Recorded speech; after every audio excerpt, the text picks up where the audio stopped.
Kevin Delaney here, coming to you today from Santa Monica Beach. It's another dreary Monday. What can I say? You know, it's a hard life, but somebody's got to do it. I want to talk to you about an experience that I had last evening.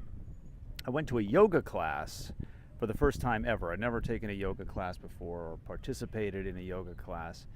And just some of my thoughts and impressions. And I want to give you at least one idea about something that cults do really well, that a lot of organizations and even individuals could learn from. I got this offer to basically sign up for a free week of yoga with this yoga studio that's right near where I live in Los Angeles. And I'd never done it before. I thought, oh, you know, what the hell? It's free. Something's free. I usually jump on it. So, and it was like unlimited yoga for a week. You could come as often as you wanted. So I signed up, and I immediately then looked at the schedule, and I saw that that day they had a whole bunch of different yoga classes, and they have them ranked in terms of like beginner, intermediate, advanced. They rank them 1, 2, and 3. 1 is beginner, 2 is intermediate, 3 is advanced. Some of them will say like 1-2 or 2-3, or some are just 3. That's like really advanced.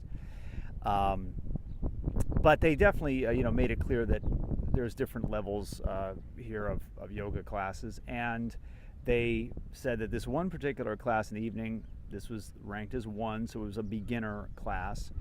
And the way that they described it too, they really kind of made it sound like it was really kind of not going to be real physically challenging. They called it restoration. So they said this class would be good for somebody who's had injuries, or somebody maybe who is older, or that they've been away from physical exercise and whatnot for a while. And they even had a reference there in the little paragraph describing it about sitting around on pillows. And I thought, oh, that sounds nice. So I signed up for that, and went down to the place, and I didn't have a yoga mat or anything like that, but they gave me a yoga mat. They said you can rent them there, but your first time they'll give you one for free. And anyway, without going into all the details about the class, how overall was the experience? It was okay. It could have been better. The big issue that I have with things like this, well, first of all, you have to understand a lot of so-called yoga classes, just like exercise classes, are not really classes. Now, those of us who have taught classes, actually teaching people something, we tend to kind of be in this mindset of, oh, it's a class, so they're going to teach us, what to do. And a lot of the time with exercise, there really isn't a lot of instruction. There's a leader who's kind of leading the group, but it's more like a group workout or a group, in this case, yoga experience. But it's not a class in the sense they're not teaching you. It's not a class. They're not teaching you about yoga or how to do yoga. Even though it's ranked as beginner, it's not a beginner class. It's not like an intro to yoga class. And my overall feeling was that I would have just loved if it was a little bit more welcoming to people who are new, not only to that particular class or that particular studio, but just to yoga in general. We all came in. I was kind of given no instruction at all as to what I needed. I saw people were grabbing cushions and things, and these blocks. So I just kind of followed the lead that what I saw everybody else doing. I just grabbed a cushion, and people were grabbing like several blankets for some reason, and bringing them back to their yoga mat. And the class started, and the instructor did not introduce himself. There was no kind of like greeting or introduction at all. He just started kind of banging these cymbals, and everybody I noticed then was suddenly in the lotus position, and then he was doing the Om, and everybody else was doing Om, and then he starts chanting in some other language which I didn't know, obviously, and he would chant, and then the group would respond in that same language, and then he would chant and they would respond, and the thing is, something like this, almost right off the bat, it's making you feel like you're an outsider. It's making you feel like, I don't really know what's going on here. And you're kind of looking to everybody else for cues. One thing that would have been nice, I actually was right up in the front. I wasn't clear on how the room was configured. I thought, like, when you come in, there's this Buddha statue at one end of the room, and I thought that would be the way that we were all facing. But it turns out we were actually facing a different way, and by the time I figured that out, the room was so full of people I couldn't really move too easily. I actually moved down to the end of the row, but I was still in the front row. It would have been better if they had said, as a newbie, go to the back row, because then you can see everybody much more easily and you can see what everybody else is doing, because a lot of what you're doing is going to be following them. Another thing was the instructor, or whatever he was called, the leader, did not do the poses himself. He just talked the whole time. So in some cases he would describe the pose somewhat. I will say he had an accent of some sort. I don't know where he was from. He had an accent, and he also spoke very softly, and he had no microphone or amplification. So it was not only hard to hear him, it was also a little bit hard to understand his instructions. Like I said, it wasn't a very instructive type of experience. There was a guy, I will say this, there was a guy who was there like as an assistant, who was going around, and if he saw that you were having trouble or you were not doing the pose right, he would come over and help you. That said, he was only one person, and the general kind of vibe of the whole thing was very quiet. So he's trying to whisper to you, and sometimes it's hard to hear him. But yeah, he was coming over to me quite a bit, and helping me to adjust and do things differently.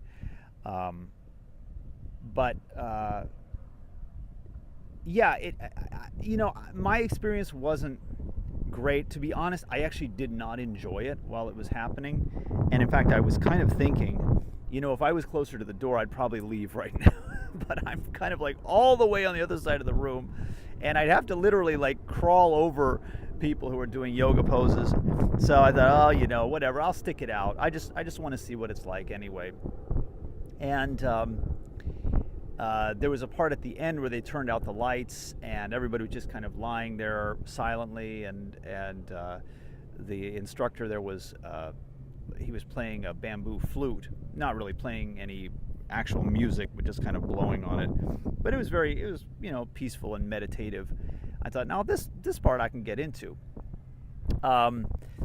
As far as the yoga part of it goes, one thing I had kind of forgotten or wasn't really thinking about is that the yoga poses oftentimes are not that difficult, but you have to hold them for a long period of time. And that can get taxing, and again, especially if you're not used to doing it. Here's my big point, and here's what I say CULTS do oftentimes really well, that a lot of groups and organizations would really do well to learn from, and that is they welcome people. They welcome new people. I've had some experiences with some of these various groups and whatnot, whether you want to call them cults or sects or whatever, they're somewhere on the continuum there. They're often really welcoming, they welcome you with open arms. They're so happy to see you. And it would just be nice if other organizations would adopt that more, because it's real easy to get this feeling like I'm an outsider. I don't really know what's going on here, and it seems like everybody else does. I was told this is a beginner class, and yet the instructor is just kind of, in some cases, saying, okay, now get into the blah, blah, blah pose. And like everybody starts doing it, and you're kind of looking around thinking, wait, what is this? What are we doing? Sometimes, too, he would give people different options. He would say, well, you can do this, or you can do this, do this. And again, now you might see a whole bunch of people doing different things. So you kind of pick somebody and say, well, I think I could do what they're doing. But, you're not really sure, am I doing this right? Just to be more mindful of people who are new and people who don't have a lot of experience with something like this. as I was thinking there about the experience, I thought, am I going to go back? I've got a free week, which is actually a pretty good deal because it's pretty expensive to get a membership.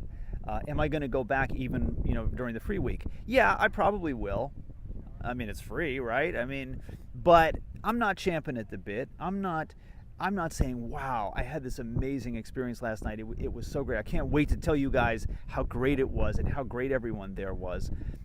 As it is, I'm just like, yeah, it was okay.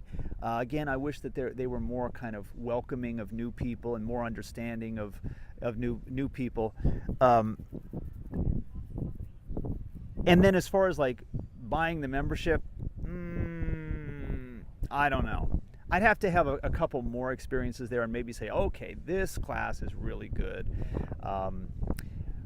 Here's the thing too, and this concerns me quite a bit.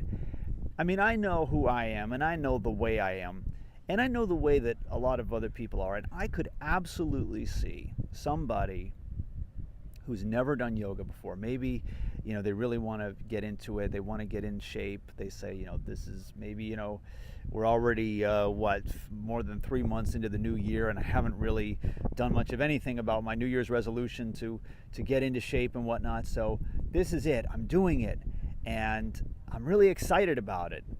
For me, it was just a walk down the street down to the place, but somebody might have to get in their car and drive a distance and park and go in, and they're a bit apprehensive, but they're also very excited about it. And I could absolutely see certain other people really feeling tremendously let down by this, really feeling like, they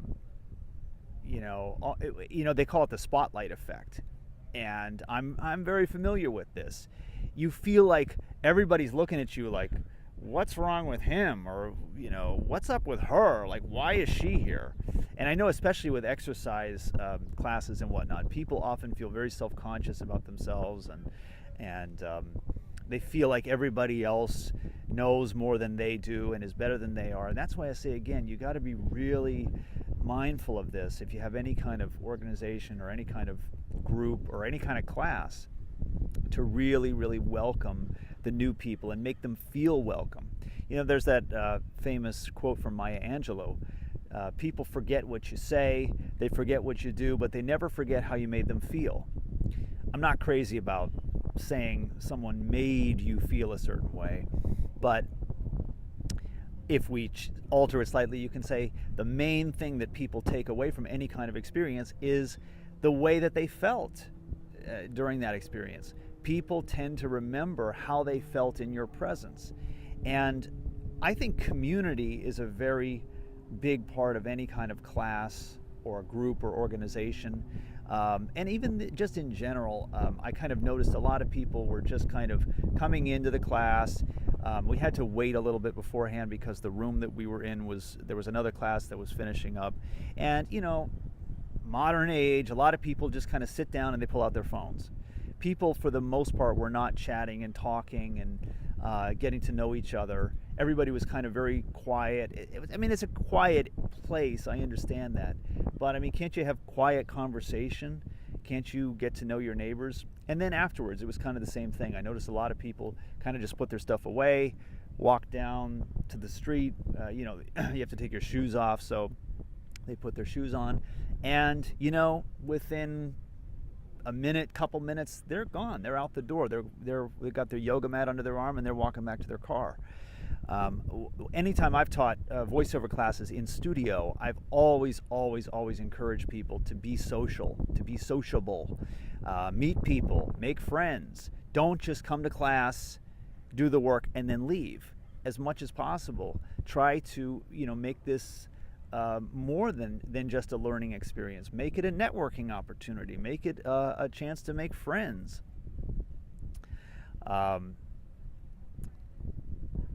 And I think that is really lacking in a lot of ways in our world today. I saw that in the neighborhood that I grew up in. When I was a kid, it seemed like the neighborhood was much more close-knit. Everybody kind of knew everybody. It seemed like people were outside a lot more. Then again, I was a kid and I had my friends there, so we were outside a lot, and the parents would be outside.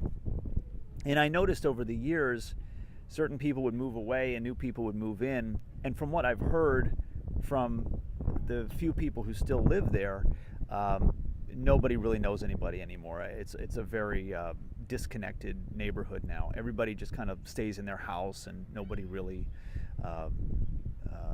does neighborly things. And I've even seen it in the building where I've lived. I've been in LA now for blah, blah, blah years. And over those years, I've seen, again, people go from being not necessarily super community oriented, but at least more community oriented, to kind of people just kind of coming and going. People seem to be a lot more transitory now. They don't stay there real long, and they don't get to know their neighbors. In fact, I've had it happen more than once that I've seen a U-Haul truck outside the building, and I'll see somebody, there, and the door is propped open, and I'll say, "Oh, are you moving in?" And they'll say, "No, I'm moving out." And I'll say, "Oh, I don't know them at all. I never saw them. I never, and they'll say, "Yeah, I've been here for 6 months or whatever."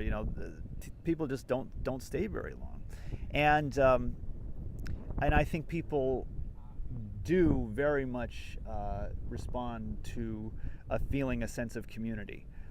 Again, you can say, "Oh, the class was good," or "the instructor was good," but to be able to say, "Wow, I felt so at home. I felt so welcomed. I felt like," and again, that's how cults and other types of groups, if you don't want to call them cults, that's how they often are successful at recruiting. They give people a community.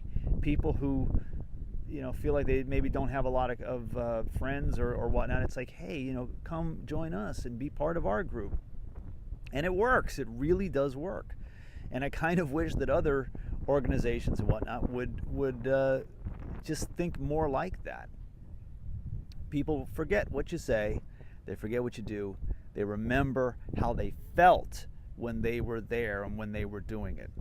So those are just a few thoughts. If you have any thoughts of your own, feel free to add them. And tell me about your experiences with yoga and yoga classes. Let me just say this too. What I wish that this organization would do is when you sign up, say again for the free week, if they asked you, there was like an online questionnaire, and they said, "What is your level of skill here? What's your level of experience?" And if you're a complete beginner, they say, "Okay, we have our beginner class. That's where you need to start, okay? Because even though we call certain classes beginner, they're not really like truly introductory classes. That's just beginner level." So that would be really nice. Some of the most successful nonfiction books of all time have been the For Dummies series. For Dummies, and there's also another series, The Complete Idiot's Guide to, and they're humorous titles, but the books, they have books on every conceivable subject. Surfing for dummies, wine tasting for dummies, raising children for dummies. And the idea is you don't have to know anything about the subject. You can start from ground zero and just work your way up. These books oftentimes contain a lot of good information, but they start you at the absolute beginning level, right at the start. And I just wish an organization like this would do that. I don't know, they probably do have like a beginners class. I'm thinking too of, there was a spinning class that I took some years ago. A Blockbuster Video down the street went out of business and was taken over by a spinning class, which is basically exercise bikes. And they had an offer. You could come and take a class for free. So again, it was like, oh, well, which class should I take? Well, they have a level 1. Okay, well, level 1, that sounds good. And then the teacher shows up, and she's one of these like hardcore butt kicking, we're gonna kick your ass in this class types. And you have this wide group of people. Some of them want that. Some of them want that real hardcore boot camp type of experience. But then other people, they're brand new to this. And I remember there was an older woman next to me, and she was just at one point, she was kind of saying, "I can't do this." And I said, forget what the teacher's saying. Just do your own thing. A lot of the stuff the teacher was, pushing us to do, after a while I was just like, forget it. I'm just going to sit here on this exercise bike. I'm going to pedal the way I want to. I don't believe in all that butt kicking, hardcore. I think it's totally counterproductive. I don't think it benefits your health. I think it tears you down. But a lot of people here in LA, that's what they want. They want the hardcore stuff. But again, but you have a person here who doesn't want the hardcore stuff. So what? You're alienating them, and it can be a very awkward experience to be in a group like that and feel like I can't keep up and I can't do this. And what that ends up being translated into in a person's mind is, I don't belong here. I don't belong here. And needless to say, that's the opposite of what you want people to feel. You want people to feel like, I'm home. This is where I belong. Everybody here is great. They welcomed me. They helped me. They guided me. I will give the props to the guy who was kind of going around and helping people. But like I said, he's only one person and he can only do so much. But aside from that, it was kind of an alienating experience. And it's not just set up as an exercise class. In fact, it's not very much of that at all. It's supposed to be this spiritual, meditative experience. But I could definitely see a lot of people feeling even like a kind of anxiety in this, feeling like I don't belong here, I don't know what I'm doing, I'm lost, and becoming very discouraged. And I know that's a problem oftentimes for exercise classes. You really have to watch this. People can say whatever they want to about Richard Simmons. One of his big philosophies was that exercise should be for everybody. And he said when he came to LA and he saw what was going on with the aerobics classes, he said it was like everybody there was already fit. But what about the people who want to get fit? So he opened up his own studio, and that was the philosophy, was everybody's welcome. Even if you've never exercised a day in your life, you're welcome here, and we'll help you and we'll guide you. That said, of course, there is definitely a benefit to having levels. But if somebody's brand new, then you need to really kind of, hold them by the hand and walk them through at least a little bit. You don't want to alienate people, and you don't want people to get discouraged and turned off to something. So those are just some of my thoughts. You tell me what you think, and I'll talk to you later.